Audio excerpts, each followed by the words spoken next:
North America. Now, North America is the third largest continent. It lies entirely in the northern and western hemisphere and somewhat is triangular in shape. The boundaries of North America are the Pacific Ocean on the west, Atlantic Ocean on the east, Arctic Ocean in the north, and Caribbean Sea in the south. The Hudson Bay is in the north, there's a Gulf of Mexico and the Gulf of California in the south. Greenland, which is under the control of Denmark, is the largest of the small islands in the north, and it's also the largest island in the world, small island in the world. North America is separated from Asia on the west by the Bering Strait. That a strait is a narrow channel of water that links two large water bodies and separating two land masses. An isthmus is a narrow stretch of land linking two land masses and separating two water bodies. Example, the Isthmus of Panama. Panama Canal. This was constructed on the Isthmus of Panama and it separates North and South America, but it joins the Atlantic with the Pacific Oceans. The West Indies is in the Caribbean Sea off the southwestern coast of North America. Canada is the largest country in North America. Countries to the south of Mexico are called Central America, and these include Guatemala, Belize, El Salvador, Honduras, Nicaragua, Costa Rica, and Panama. The West Indies is a group of islands and it contains the Greater Antilles, Lesser Antilles, and the Bahamas. Cordillera. This is a chain of parallel mountain ranges. A gorge is a deep, narrow valley with steep wall-like sides. A canyon is a larger gorge. Inland drainage is a region in which rivers do not reach the ocean, but they drain into an inland water body. A geyser is a hot spring in which jets of hot water and steam come out periodically. North America is divided into four major physical units. You have Western Cordilleras, Appalachian Mountains on the east, the Great Plains in the middle, and Canadian Shield in the north. The Western Cordilleras. This runs on the western side of North America from Alaska right down to Panama. These are young fold mountains and they stretch 6,500 kilometers. Rocky Mountains are the easternmost part and the most prominent mountain ranges here. Other ranges include Alaskan Range, the Coast Mountains below that, and under that you have the Cascade Range, then you have Coast Ranges, and you have Sierra Nevada and Western and Eastern Sierra Madre. Mount McKinley is 6,194 meters tall and it's in the Alaskan Range. It's the highest peak in North America. Between the ranges are the Mojave Desert and the Sonoran Desert, which is around this area to the south.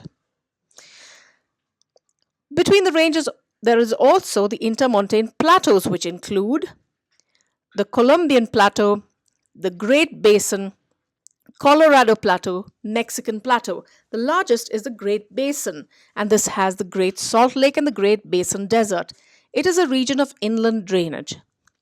South of the Great Basin, you have the Colorado Plateau, where the River Colorado has cut deep gorges and canyons into the rocks. The Grand Canyon is the largest canyon. Active volcanoes are in Alaska and in Mexico. In Alaska, you have an active volcano called Augustine. In these regions, you will find hot springs. Old Faithful Geyser is a famous hot spring in Yellowstone National Park, USA. Appalachian Mountains are also called Eastern Highlands. These are old fold mountains. The highest peak is 2,000 meters above the sea level. To the east of this, there's a low plateau called Piedmont Plateau. Rivers arising from here form rapids and waterfalls at the steep eastern edge of Piedmont called Fall Line. The Great Plains, also called the Central Plains, they are between the Western Cordilleras and the Appalachians, a region of vast, fertile land. It extends from The delta of the river Mackenzie at the Arctic Ocean in the north to the Gulf of Mexico in the south. Prairies, these are the central part of the Central Plains, which have mostly grasslands and hardly any trees. In USA, the Great Plains are drained by the Mississippi-Missouri River system. In Canada, they are drained by the river Saskatchewan. The basins of these rivers are among the most productive agricultural regions in the world. The Canadian Shield is also called the Laurentian Shield. It's around the Hudson Bay, and it has some of the oldest rocks in the world, and therefore they are rich in metallic minerals. The action of ice or glaciation resulted in the formation of basins which are now lakes or swamps. There's a chain of 5 lakes called Great Lakes, which include Superior, Michigan, Huron, Erie, and Ontario to form the southern boundary of the Canadian Shield. The Niagara Falls is located between Lake Erie and Lake Ontario. Other lakes include Lake Winnipeg, Lake Athabasca, Lake Great Slave, and Great Bear Lake. It has the Laurentian Plateau in the southeastern part and the Labrador Plateau in the northeastern part. The rivers in North America. The Mississippi is the most important. Its tributaries are Missouri, Ohio, and Arkansas. It drains a large part of central USA. Waters flow into the Gulf of Mexico. Colorado, Columbia, Rio Grande arise in the Rockies. The River Columbia is a great source of hydroelectric power. The Rio Grande forms part of the US-Mexico border. Resources. Agriculture. 12% of land is cultivable, but still it's the largest food producer in the world. Wheat, maize, soya bean, barley, oats, potato, and rice are grown. Wheat is a staple crop. Cash crops include cotton, sugarcane, sugar beet, tobacco, bananas, groundnuts, and citrus fruit. Pastoral farming is animal rearing.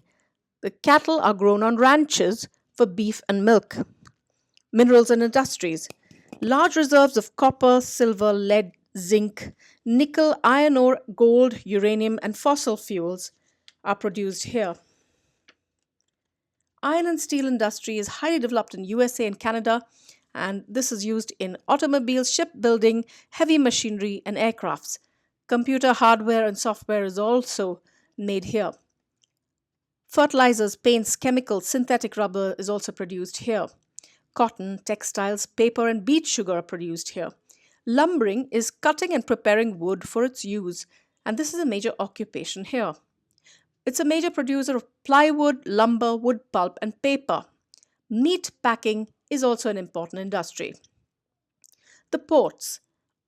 On the Atlantic coast, you have New York and New Orleans, and on the Pacific coast, you have San Francisco, Seattle, and Vancouver. The Great Lakes and St. Lawrence are the busiest inland water airways in the world. St. Lawrence Seaway runs up to the Atlantic. Lumbering in Canada. There are evergreen coniferous forests there. Coniferous means they have cones or needle-shaped leaves. They are also called the boreal forest or taiga. There are a large number of timber trees like pine, Douglas fir, spruce, cedar, and hemlock, and these are a source of softwood, which is used to make paper and plywood. Logging is cutting wood and transporting to sawmills and pulp factories. This is done by lumberjacks or loggers. It's usually done in the winter season. So they cut the logs, keep it on the frozen rivers. When spring comes, the ice melts and the logs are carried to the factories on the river banks. Felling is nothing but chopping trees. It was earlier done by axes, but now it's done by power-driven chainsaws and cross-cut saws. If the branch has to be cut before felling, a high rigger climbs and using iron hooks and a rope and then cuts the top and fixes cables and attaches it to weights to bring it down. Bucking is cutting a felled tree into logs of standard sizes. This is done by a buck sawyer. Skidding and hauling. Logs were skidded or dragged by sledge, which was drawn by oxen mules on skid roads. The loggers who drove them were called skidders. It's now done by helicopters, tractors, and trucks. Earlier, logs were floated to the mills by log drivers. This was dangerous because while jumping from log to log to free the jammed logs, they would even get crushed under it. At the mill, a special barrier called a boom is made on the river to stop the floating logs. 250 million years ago, all continents were joined together as a single mass of land stretching from the North Pole to the South Pole, and this supercontinent was called Pangaea. And how do we know this? Because of the shapes of the continents. Looks like they were once joined together. Scientists also found similar rocks along those coasts and fossils of the same animals. Heat zones that we know are three. The torrid zone or the tropical zone lies between the Tropic of Cancer and the Tropic of Capricorn. It's the hottest because it gets the direct rays of the sun. Frigid zones are North and South frigid zone between the Arctic Circle and North Pole in the north, and the South frigid zone is between the Antarctic Circle and the South Pole in the south. It's always frozen because it gets slanting rays of the sun. Temperate zones are between the torrid and the frigid zones. There are north and south temperate zones.